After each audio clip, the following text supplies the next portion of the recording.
can people with spinal cord injuries realistically hope? Will there ever be a cure for it? So I've been committed to this area. You know that. People know that. I've done a lot of research around this area. I've pushed this area forward. I continue to push it forward. I have clinical trials, the largest phase 1 and phase 2 in North America, and we're opening another phase here in Chicago this fall. We're in front of the FDA this month. And so there will be a back and forth with the FDA that could take anywhere from 1 to 3 months. And then, we look forward to opening our next set of trials. One of the reasons that I'm here, one of the reasons that I came here, in addition to being a wonderful institution, a beautiful facility, as you've experienced, just really a wonderful place, and a great place for patients and for complex care, it's an exceptional place to advance medicine. And I realized to advance medicine, you have to have a major research university. You just do. You need having 20,000 students and the apparatus of a major university. That pushes science forward and medicine forward in a way that you cannot push without that.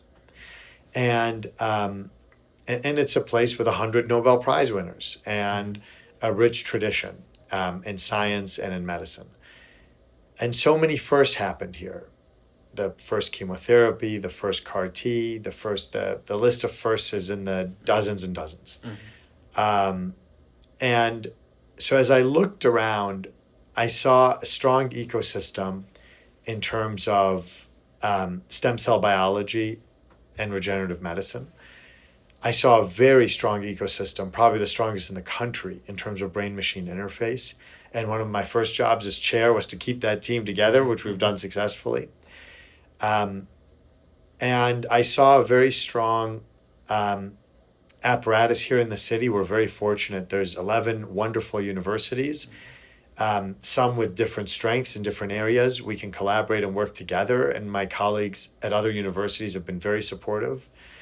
In addition, we have Shirley Ryan, and the physiatry and the physical medicine and rehab in this hospital, as in other hospitals and in colleagues of ours, is done by Shirley Ryan, and we work together. And so I thought this is going to be the ecosystem that takes us to the next level, both in terms of the kinds of surgeries that we do, in terms of the stem cells that we provide, and in terms of the brain-machine interface, and then the rehab that we give afterwards.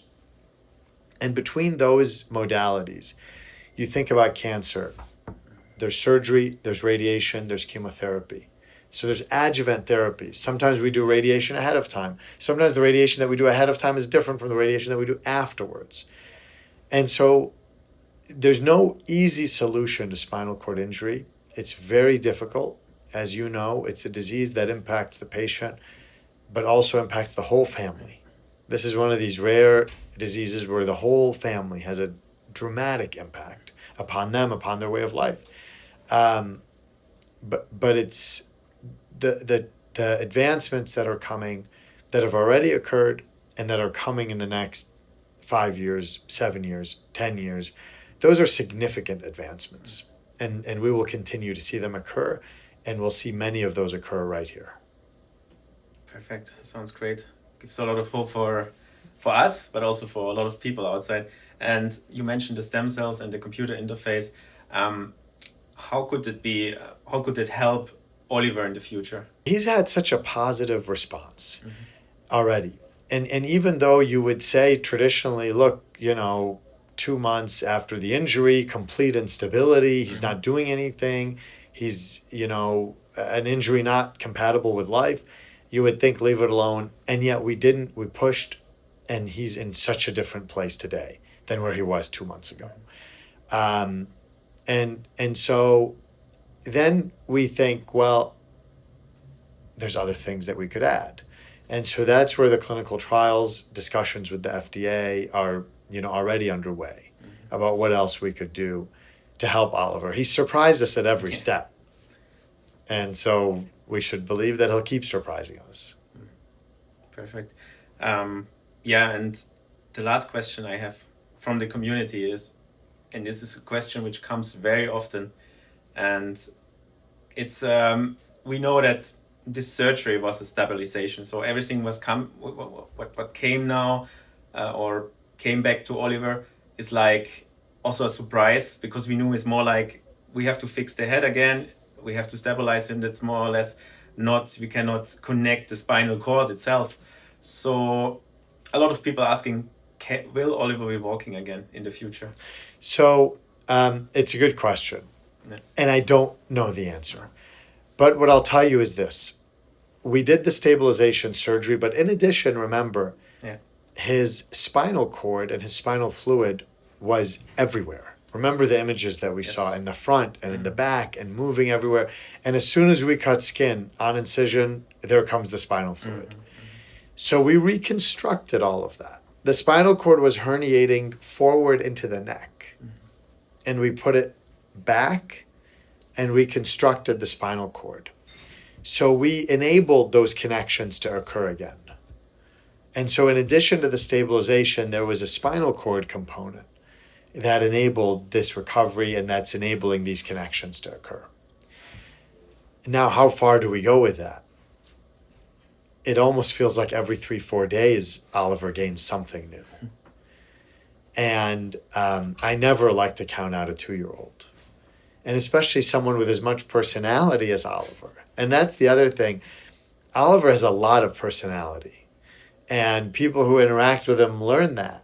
And, he's very funny, and he has a great sense of humor, and he loves sunglasses, as you've seen. And so his case, to me, could continue to surprise.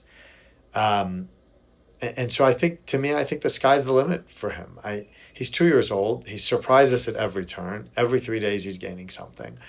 And we're not going to stop. We'll keep working as well. And so, and you will too. And so we'll keep working together and working with Oliver.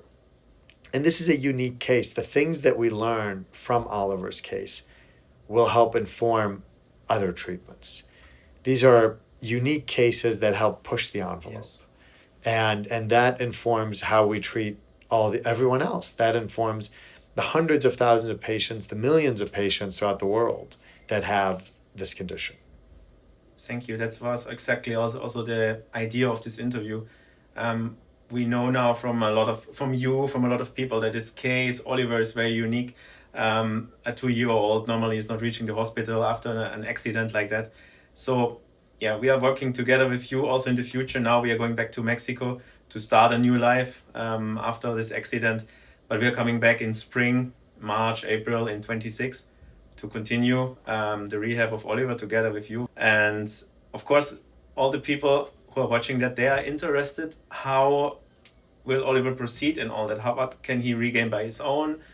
Dr. Bydon, thanks a lot. If you want to add something. It's my pleasure, Stefan. Obviously we're so connected now. Yeah.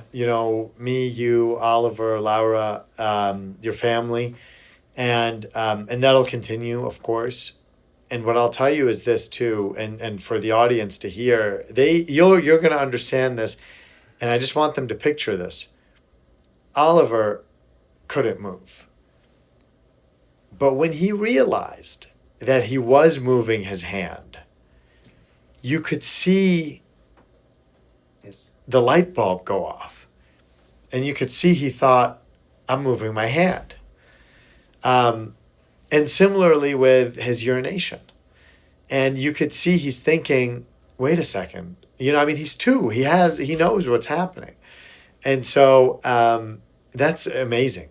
And that moment where he realized, wait, I can move my hand, that is such a special moment that you will remember forever. That, as the physician, I'm fortunate to have partaken in that with you. And you just want that for so many other people. One day, so many other people will have that same sensation. Thanks a lot, Dr. Bydon. My pleasure. My pleasure, Steph. Thank you. Thank you. And perfect. Yeah, it was my first time that I did something like that, but it was, also as a final talk between us. Great. It's awesome. Thanks a lot for that. No, it's great.